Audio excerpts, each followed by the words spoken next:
The left has a new euphemism. You've heard of mostly peaceful protesters, but have you heard of mostly unarmed criminals?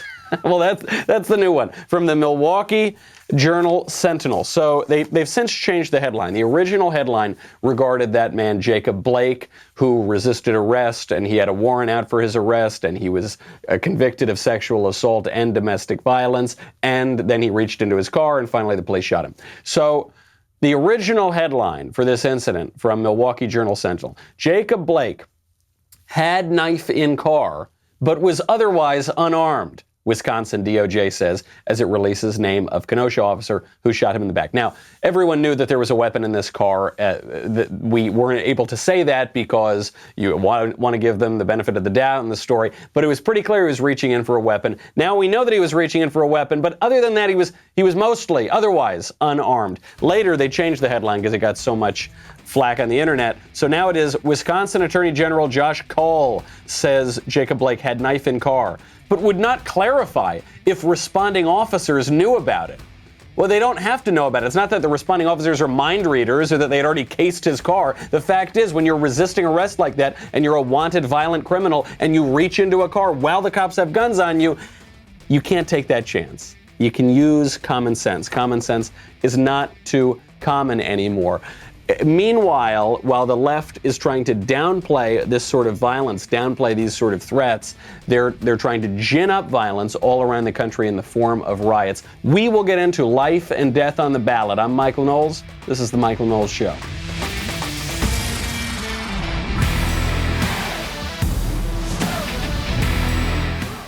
Welcome back to the show. The Democrats and the militant arm of the Democratic Party, these violent rioters in the streets, they're getting life and death exactly backwards. They are threatening and damaging life. They are celebrating death. The opposite is true at the RNC. The RNC had an amazing couple of nights on questions of life and death, on questions of science, and on questions of religion and philosophy. It was really, really excellent stuff, which we will get into. First, though, my favorite comment from yesterday, from Amber, says CNN had to remove violent from the chyron as the peace intensified. Yes, that's I forgot about that one. We just talked about it yesterday, but there are so many of these things that CNN has this line, violent protesters in the chyron, and then they have to take it away, bring it back with no violence at all. No violence at all, because, to use another mainstream media euphemism, when the peaceful protests intensify, they become violent. Another example that the left doesn't know how to use English. Or maybe they do know how to use English, and that's why they're so interested in twisting it. We will get into that. First, though, I got to thank our friends over at Pure Talk. So I know what you think. You think that your cell phone bill always has to be as high as it is, and you're never going to know the right cost, and it's going to keep going up and up and up, and there's just nothing you can do about it, right? Why? Because you want to use the best cell networks, right? You want to use AT&T, Verizon, T-Mobile. You want to use all the big ones, and so you're just stuck, and you got to pay a ton of money, and that's all there is, right? Wrong. What if I told you that Pure Talk USA uses the exact same network as one of those carriers, same towers, same exact coverage, but costs half? I know that sounds too good to be true. I know you can't believe that. You got to trust me on this. You got to try it out. You can get right now unlimited talk, text, and 2 gigs of data for $20 a month. Not $20 plus $50 of fees. $20, done. Average person right now is saving $400 a year using these guys. So why is it so much cheaper? Because there's no retail stores. There's no billion-dollar-a-year ad campaigns. There's no value adds to your contract that you end up paying for. And you only pay for the data that you need. Plus, as my favorite part maybe, customer service right here in the U.S. Here's the deal. Unlimited talk, unlimited text, 2 gigs of data for just $20 a month. All you need to do, grab your mobile phone, dial pound 250, say keyword Michael Knowles. That is pound 250. In the modern parlance, it's hashtag 250. Say keyword Michael Knowles. When you do, you will save 50% off your first month, which is already going to save you a ton of money. Go check it out. The left uses euphemism, right? The austere religious scholar, mostly peaceful protesters. Peaceful protests intensify. Otherwise unarmed criminals. That's what political correctness is euphemism. Using soft words or outright dishonest words to obscure truths that the left does not want to convey to you. That's what jargon is. Whenever you see jargon in the social sciences, most especially, but in any sort of any field that becomes politicized, they'll use ostensibly technical jargon to sap all the life, all the imagery, all the vividness out of what they're trying to say, so that you don't know what they really mean. This is not only done to push narratives on crime and race, although that's what the Milwaukee Journal-Sentinel is doing right now. That's what the left has been doing with all of these riots, and with coronavirus too, which we'll get to in a little bit. Most especially, though, when the left uses euphemism like this, they're using it on the issue of abortion. Okay, because abortion is it's a little baby, and you've got to defend killing a baby if you support abortion. So you've got to twist language in this way that is so beyond any realm of reason.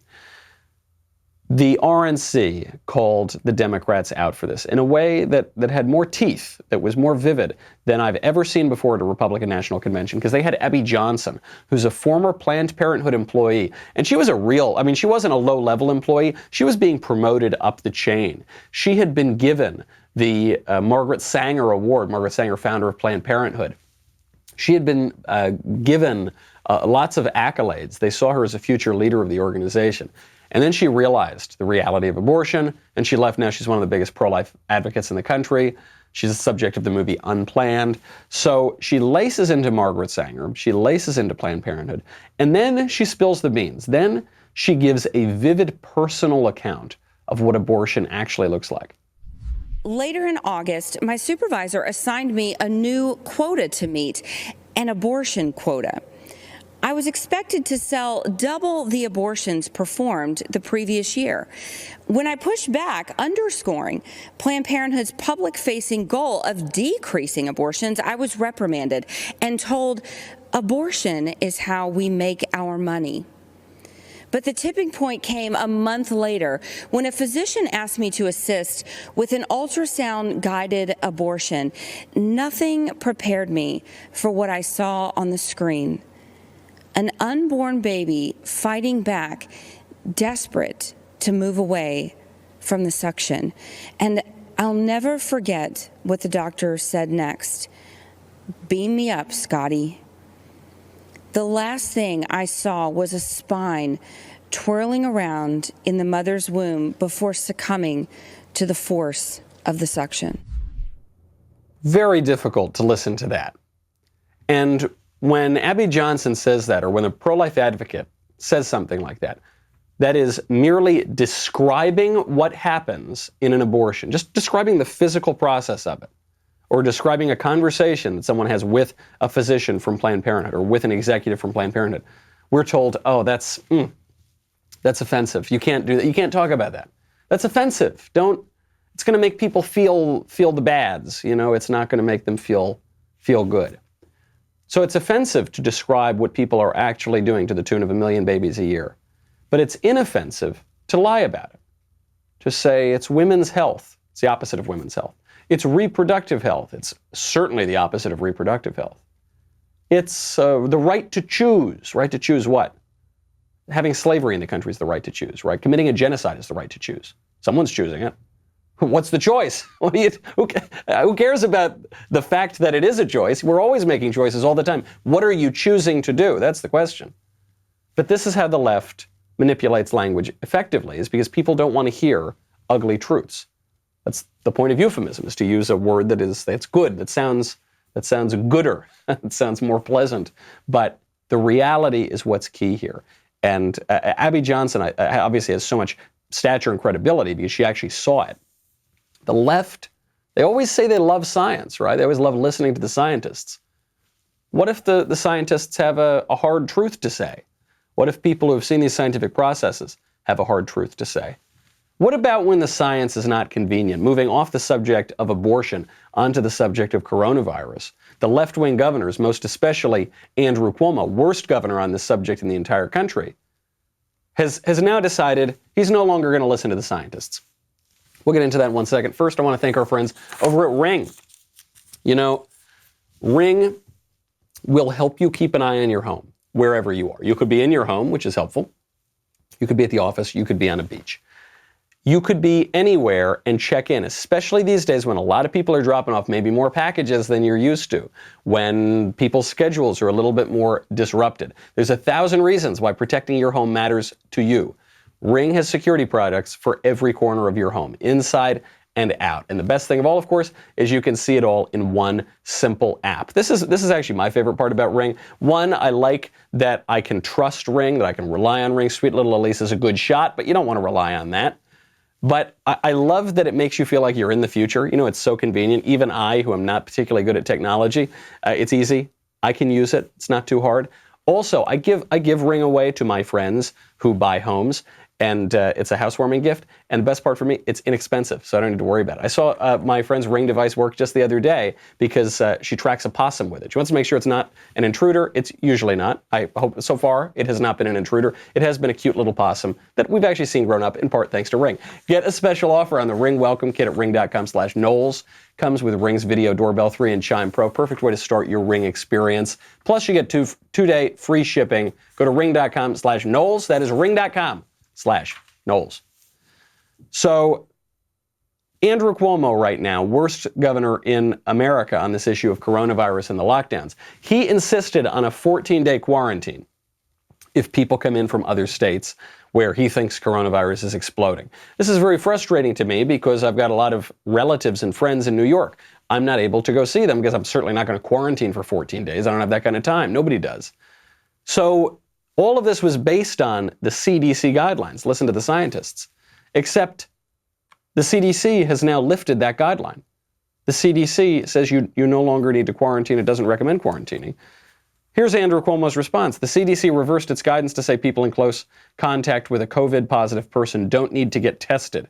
This is not science. It's politics. Politics that are dangerous to public health. It's indefensible.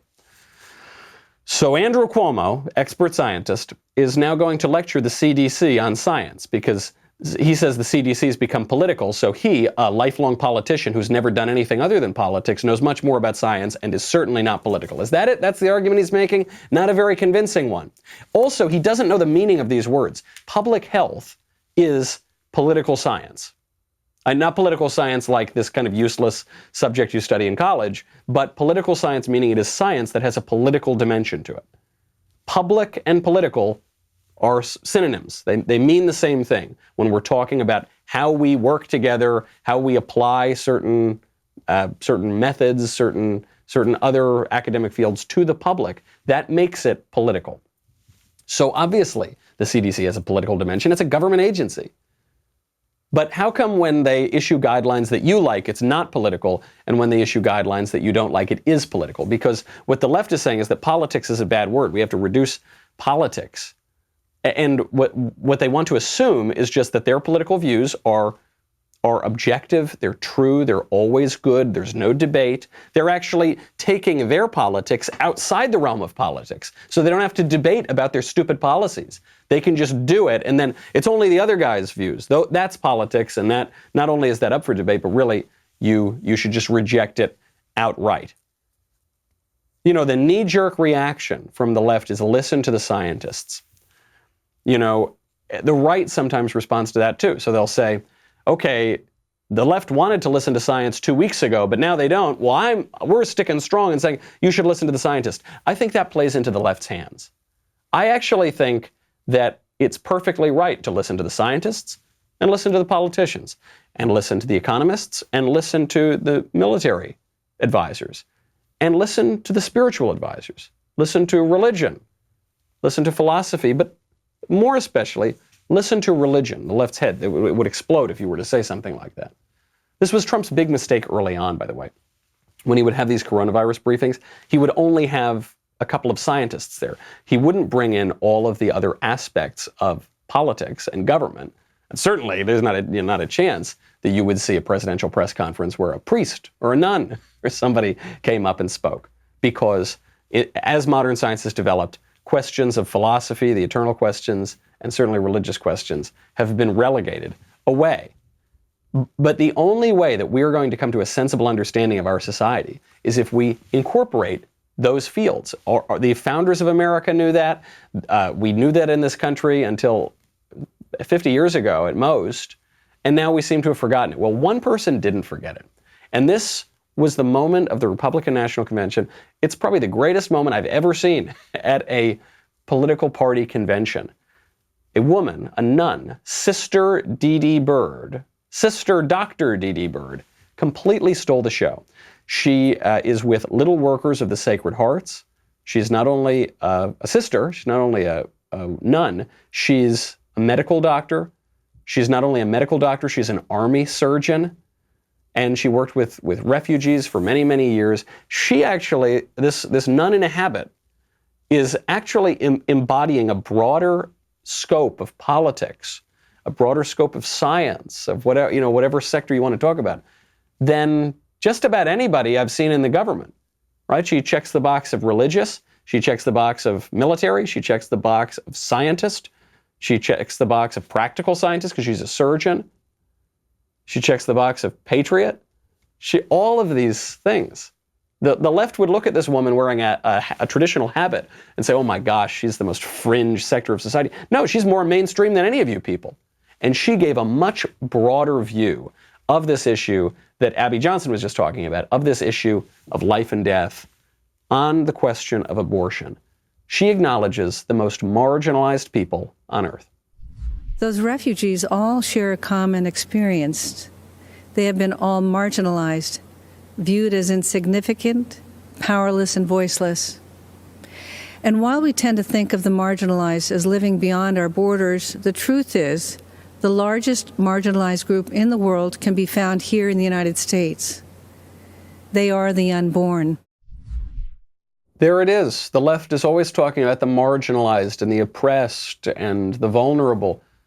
Nobody is more marginalized and oppressed and vulnerable than babies who are killed in the womb, who have absolutely no means of defending themselves, who are totally, and they're killed with, at least with the consent of the government and their own mothers. That's there's no more oppressed group on earth. And I love how Sister Byrne she just says these things matter-of-factly. She explains it, not a big performance and arms flailing everywhere, just very simple. She's just telling you the truth. Now, what the left would say if they didn't know her biographies, they would say, oh, who cares? What does this nun know about anything? I want to hear from the scientists. Well, she gives you the science. As a physician, I can say without hesitation, life begins at conception. While what I have to say may be difficult for some to hear, I am saying it because I'm not just pro-life, I'm pro-eternal life, and I want all of us to end up in heaven together someday. Preach, sister. Yes. Oh my gosh, if we could elect this woman president, it would be so great. She's got this view that she has the expertise, right? She obviously has medical expertise. She's a doctor. She's got this practical expertise. She's a surgeon, so she can speak to, but she's not locked into her field of expertise. She doesn't have blinders on. One of the problems with public health officials is they might know something. Usually they don't know anything about public health, but sometimes they do. The trouble is society and politics is about more than just making sure people never get the sniffles. There actually are other dimensions you have to weigh, and she's weighing those things. She goes, look, I'm telling you about life as a physical process. I'm also telling you about eternal life as a spiritual process.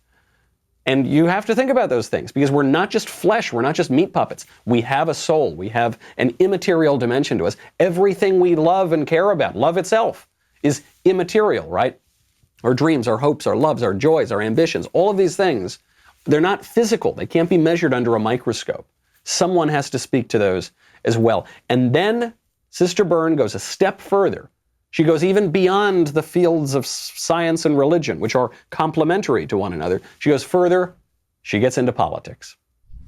Donald Trump is the most pro-life president that this nation has ever had, defending life at all stages. His belief in the sanctity of life transcends politics. President Trump will stand up against Biden-Harris, who are the most anti-life presidential ticket ever, even supporting the horrors of late-term abortion and infanticide. Because of his courage and conviction, President Trump has earned the support of America's pro-life community. Moreover, he has a nationwide of religious standing behind him. You'll find us here with our weapon of choice, the rosary. So thank you, Mr. President. We are all praying for you. Thank you, Mr. President. Thank you, Sister Byrne. Yes, Donald Trump is the most pro-life president in American history. And I know a lot of people, a lot of religious people, they don't want to say that. The American religious life has been utterly castrated since the Johnson Amendment, since we're not allowed to speak about any matters that have any practical bearing on politics in churches, lest they lose their tax-exempt status. We're not allowed to discuss religious matters in schools. We're not allowed to pray in schools, which we were in the United States from the founding, since before the founding, all the way up until not so long ago. We're not even allowed to read the Bible in schools anymore. Doesn't make any sense, does it? Sister Byrne, however, is not going to be neutered like that. She's going to come right out and say it. It's not just that Trump is the most pro-life, it's that Biden and Harris are the most anti-life candidates in American history on a mainstream level. They want to force taxpayers to pay for abortions. Should there be any limits on abortions? No, none, according to the Biden-Harris ticket. And she's out there to say it. And I think we should all learn something from that.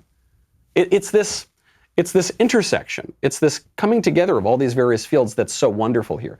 It's this integrity of her thought, that the science informs the religion informs the science. Both the religion and the science inform the political. I'm sure you could expand that further. She obviously has a powerful mind and spirit. So I'm sure this comes out into other fields and then brings it back together in an integrity of thought. That's something that we could all learn from. You can tell I'm very excited by this speech. It was a wonderful speech. And it threw into stark contrast these issues of life and death. So the left will burn down the country if a criminal dies while resisting arrest. And we've seen multiple examples of this in recent months. But the left will cheer on the slaughter of 1 million innocent babies per year. It's a little odd, isn't it? And I don't mean just to castigate them and say the left they're all just terribly malicious. I'm saying, to be charitable about it, their view of life and death is completely backwards. They've got something's off in their perspective. I'll give you another example of this, misunderstanding life and death.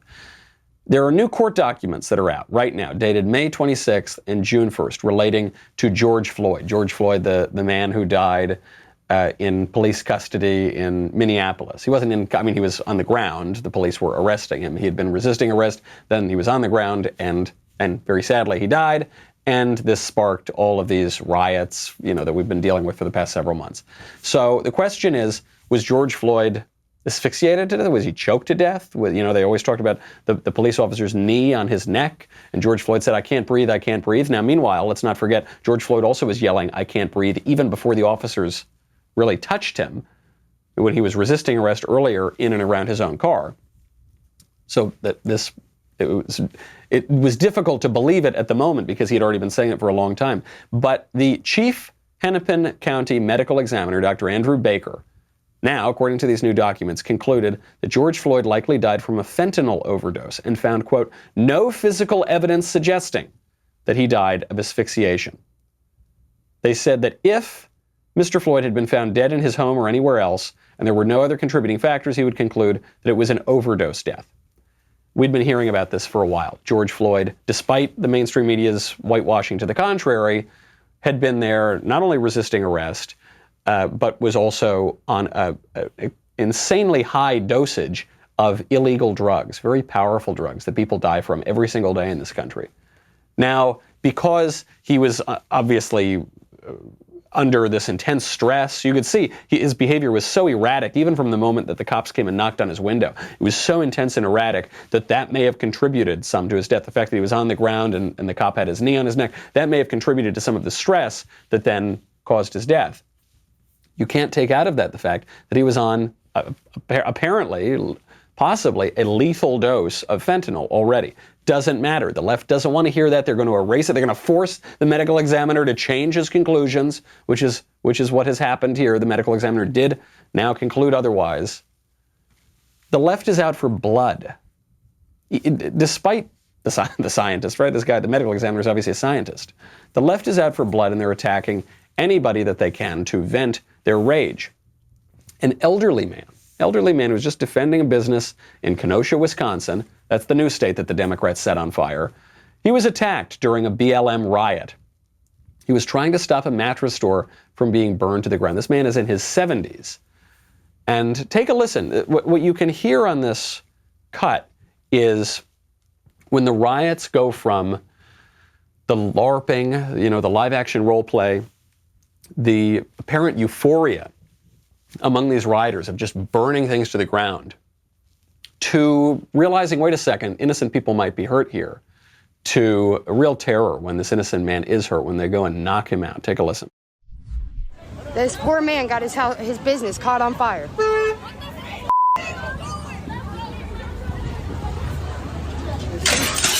So you can hear this. I'm sorry, sir. I'm very sorry about that, man. Yeah, really. This person's pretty concerned. Who's filming? Dude, I'm gonna help this guy. I don't give a if I get beat up. So she realized, gosh, this isn't a good situation. She walks over there.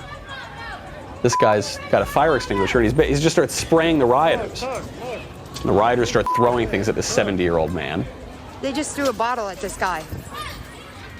But he's got the fire extinguisher there. One, because they're trying to set the place on fire.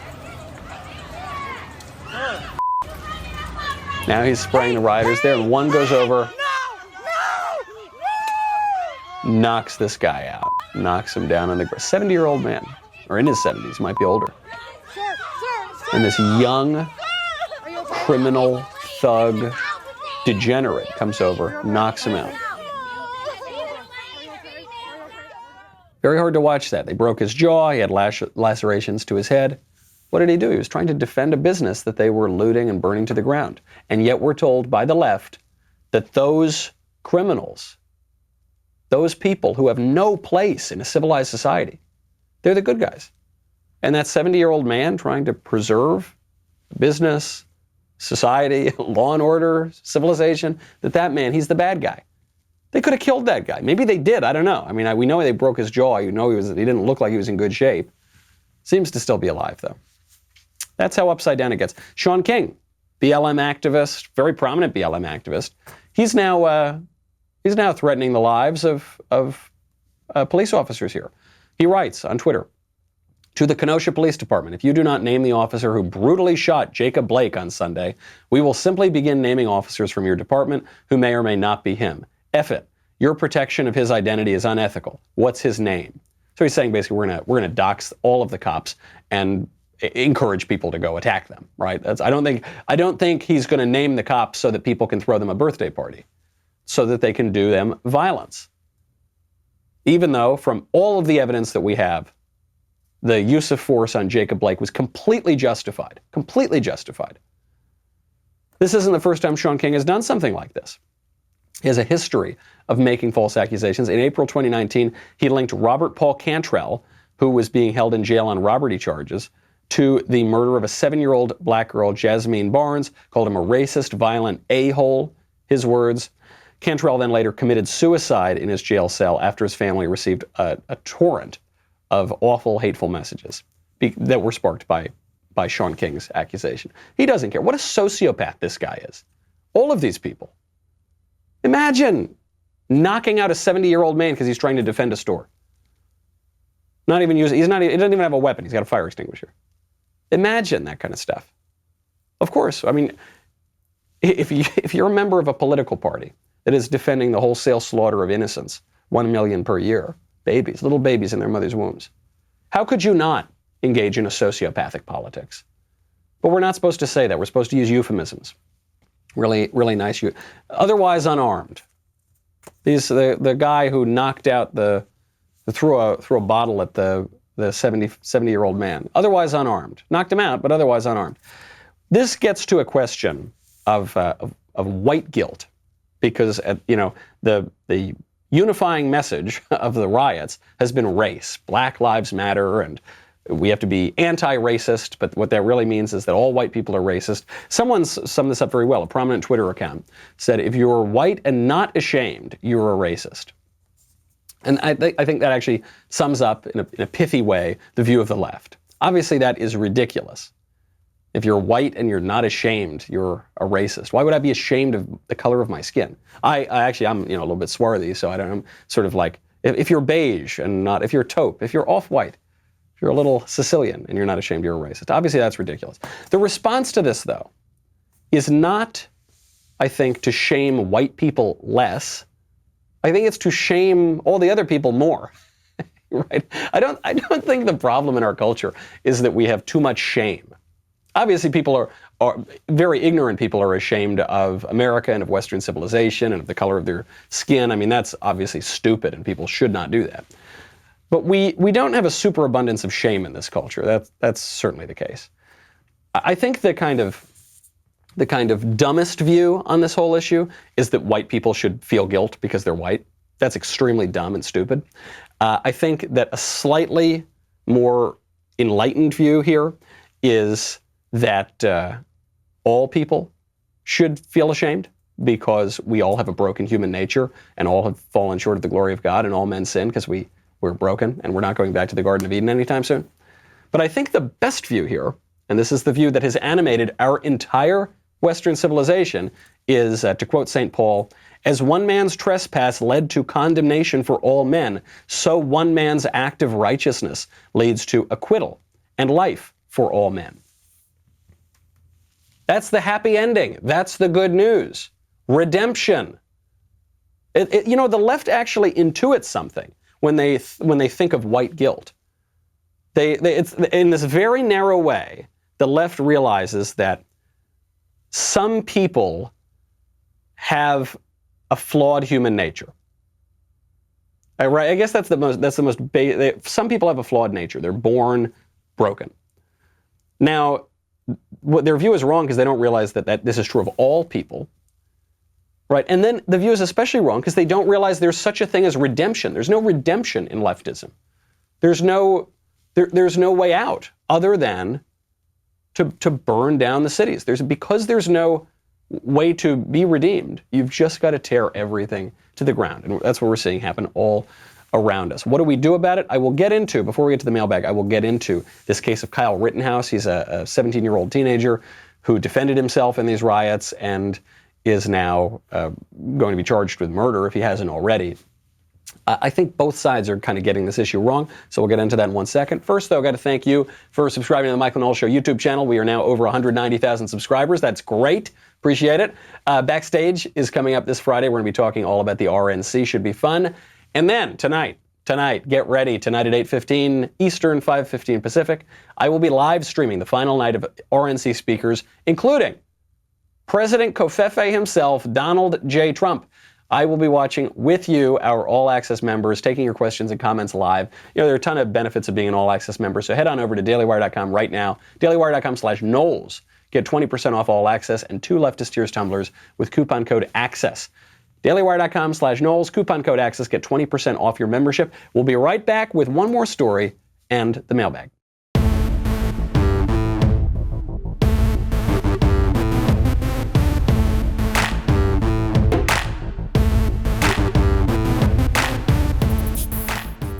I've got to get to this Kyle Rittenhouse story because it's kind of taken over the internet and the public discourse about these riots in Wisconsin right now.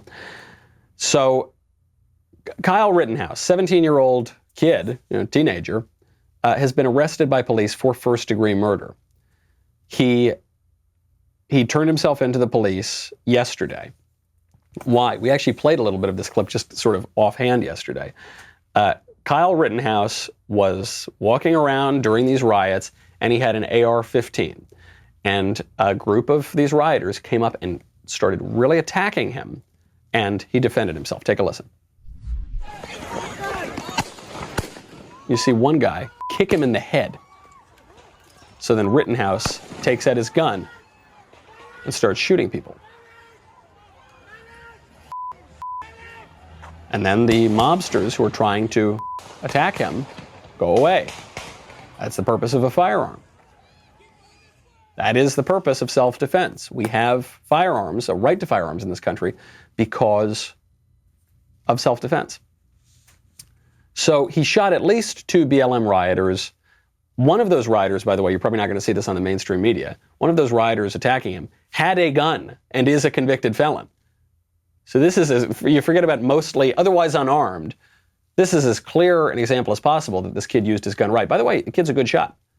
So the kid he wasn't shooting 10,000 bullets all over the place. He was very precise, and he was able to get his attackers away from him. So the basic take on this, I think, is self-defense. It's very clearly self-defense here. But it's not quite as simple as all that. Now, apparently he may have shot his gun earlier, and then people are reacting to that. So we don't have great video from that.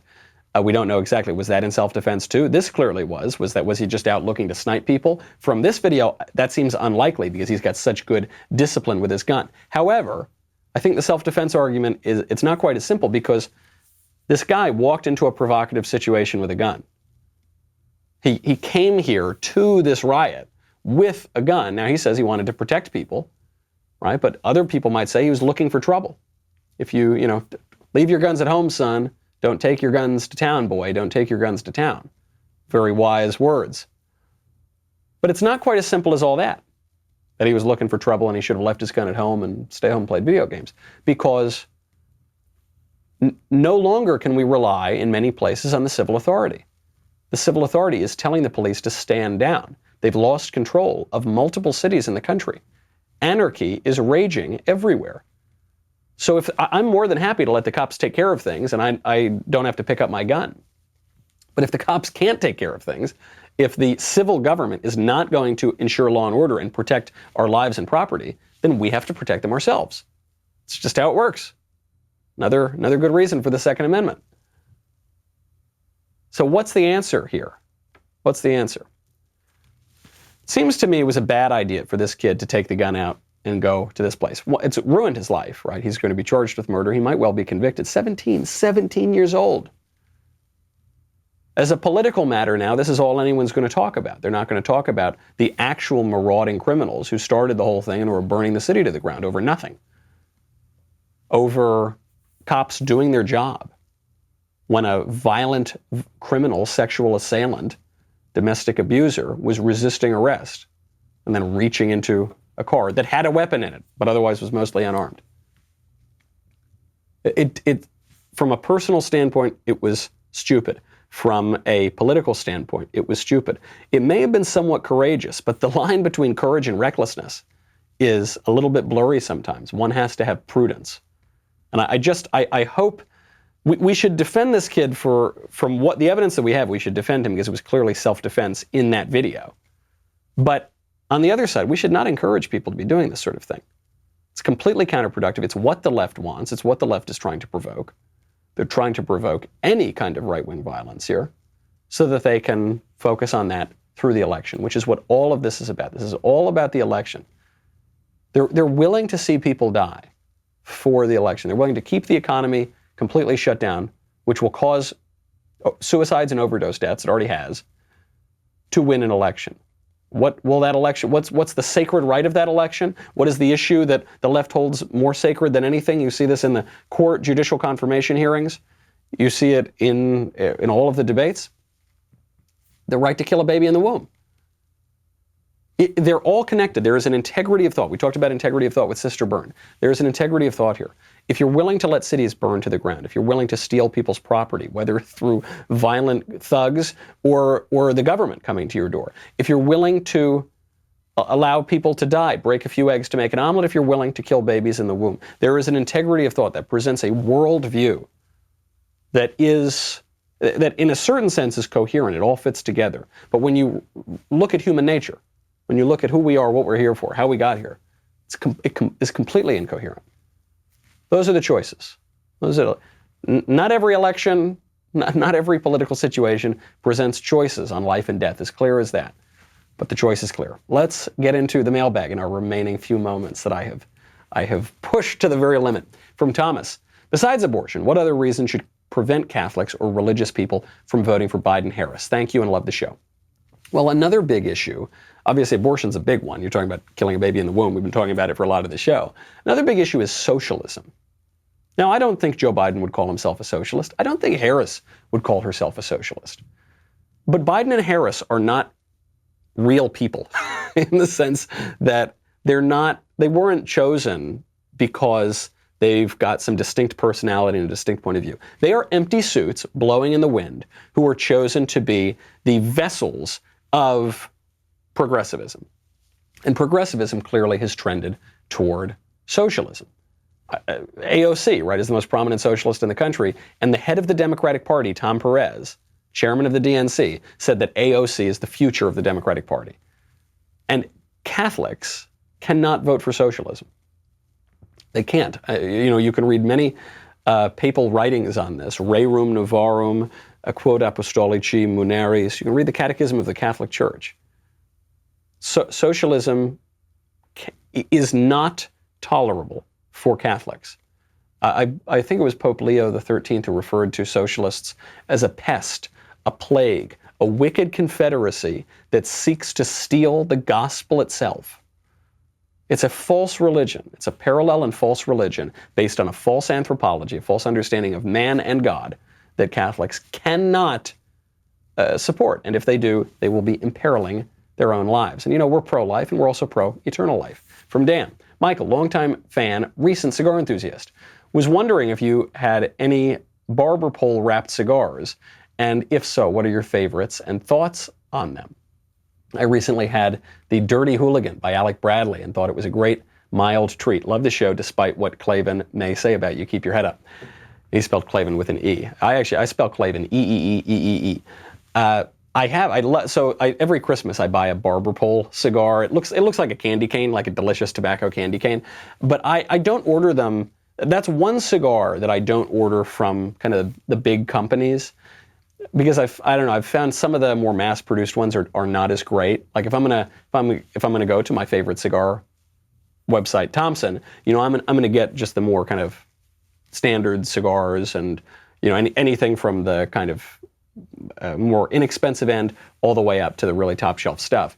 The barber pole ones are a little more novelty. I get them in the Bronx where, when I was growing up, we would do all of our grocery shopping in the Italian neighborhood of the Bronx called Arthur Avenue, best neighborhood left in New York. And they would have in there a store called La Casa Grande Cigars, which is in the Arthur Avenue meat market. I've been smoking cigars there since I was 15. When I was under 18, they obviously couldn't sell them to me, so they just give them to me right off the table. And they were great, and they make a really good one. So I'd recommend, if you do find yourself in the Bronx anytime, especially around Christmas, go try that one out. From Sarah, I have a question that seems to be getting more and more serious. If I were confronted or assaulted and I fight back or fire shots at the attacker, I may be the person who goes to jail. Is it better to roll over and hope the attackers show mercy, or should I defend myself and hope the judge isn't a progressive criminal who will face fire on his own judgment day? It's funny, we were just talking about that. If you've got to defend yourself, defend yourself. I wouldn't think too much about this. I wouldn't let the left make you roll over and hand over your life to violent marauders, unless there can be some spiritual benefit to that, turning the other cheek in a defiant and personal way, sure. Maybe doing some productive good. But as a general rule, it is a well-established moral principle that you have the right to defend yourself. And I would defend yourself if you're really at risk. But I wouldn't go looking for it. I wouldn't put yourself in that kind of a provocative situation necessarily, because you know that the establishment is stacked against you, the whole establishment, the media, the universities, the government, the judiciary, all of it, big tech, which is going to control the flow of information, all of that is stacked against you. And so, it's very important to be wise as a serpent and innocent as a dove. You've got it. There's nothing moral about being foolish. You want to be a little clever about it. You want to be prudent. From Alona, dear Mr. Knowles, can you please explain to a non-Christian how you're supposed to love your enemy? Is it possible to love your enemy if you don't believe in Jesus? Thanks. You're my favorite Daily Wire host. That's very kind. I don't know if it's possible to love your enemy if you don't believe in Jesus. Probably not. But I'm sure some people who think they don't believe in Jesus, or who don't explicitly believe in Jesus, would say that they can love their enemies, and they'll use some kind of vague humanitarian language. But what they don't realize is that vague humanitarian language comes directly from Christianity, and it's just been watered down and made less coherent over the centuries. So, that case, I think, is just an example of very, very watered down Christianity, where people don't know why they do the things that they do. The reason to love your enemy is because, one, because of human solidarity and human dignity. All men are made in the image of God, all men. You can think about the Declaration of Independence, the equality principle.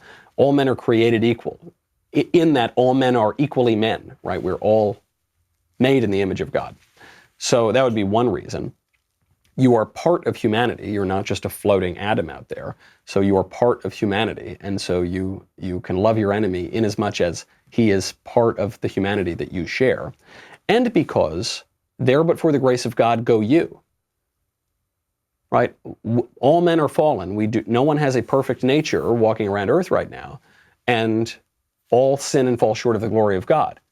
So because I know that I sin, and the consequence of sin is death, and I'm not even making a prescriptive statement here, though I suppose I am as well, but I'm making a descriptive statement. We have death in the world. Sin and death have pervaded the world as a result of the fall. So because sin is deserving of death, we recognize that we have something in common with this enemy. Now, the good news is there is redemption here, because one man sinned and then all men died, and then one man died so that all men could live, Jesus. And we should be very wonderful. We should be very happy about this. This is wonderful news. And we should extend that same grace that we were given to the people who offend us. We have offended God. We owe a debt to God. He has forgiven us, but he will only forgive us in as much as we forgive others. This is the Lord's Prayer. Right? Our Father who art in heaven, hallowed be thy name. Thy kingdom come, thy will be done on earth as it is in heaven. Give us this day our daily bread, and forgive us our trespasses as we forgive those who trespass against us. This is a matter that should come, obviously, as a fruit of the Spirit, but also it should just come rationally, because we know that we have been forgiven a much larger debt against a much more perfect being than we will have to forgive, we imperfect beings. I hope that sums it up. Let me know. I can try to go in. We could talk about this for a very long time, but I hope that clears it up. If not, right back in again. We'll get into a bit more. Final question. Andy, hey, Michael, you know quite a bit about theology, so you probably picked up on this. Trump mentioned in a fairly funny remark the other day that Biden is hurting God. We all know that Biden and the other Catholic or otherwise Christian Democrats definitely advocate against many core teachings of the church. Now, during the DNC, the media and other Democrats are referring to Biden as a light bringer. I seem to remember a certain fallen angel whose name means light bringer. I don't believe that Joe Biden is the devil or anything like that. It's simply astounding how the Democrats can unintentionally parody themselves so precisely. Keep owning those lids. Well, great point. And it's funny, I didn't really intend for it to be this way, but this is obviously a very religious show, but I like to think there's some integrity of thought going from the political and the cultural, scientific, whatever, up to the religious. That's a very funny coincidence. They're all referring to him as the light bringer. He's going to bring light. And Lightbringer is another name for Lucifer, for Satan. This is the thing about a religious view of the world. I mean, I would say specifically a Catholic view of the world. You could say Christian more broadly. And in this desiccated culture, even if you have any religious sense, you will see this. The world becomes very symbolic. You see symbols in places. You realize, because you're talking about the deeper meaning of the world, of the physical world, you can see in physical objects symbols of other things. You can see coincidences all around the world. There's a great line from Alexander Pope, which is used as a blurb on my friend Father George Rutler's excellent book, Coincidentally. And the line is, "All nature is but art unknown to thee, all chance direction, which thou canst not see." And when you see a coincidence like that, where the Democrats are basically admitting, we're doing the devil's work, you should not ignore that, because I think it's probably telling you something. All right, I'll see you tonight. I'm going to be hosting the RNC All Access. I'll see you tomorrow on Backstage, and I'll see you Monday. I'm Michael Knowles. This is The Michael Knowles Show.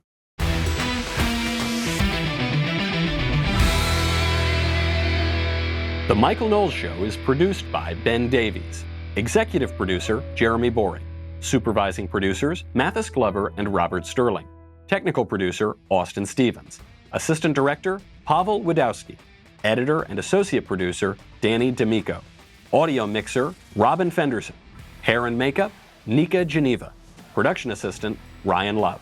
The Michael Knowles Show is a Daily Wire production. Copyright Daily Wire 2020. If you prefer facts over feelings, aren't offended by the brutal truth, and you can still laugh at the insanity filling our national news cycle, well, tune in to The Ben Shapiro Show. We'll get a whole lot of that and much more. See you there.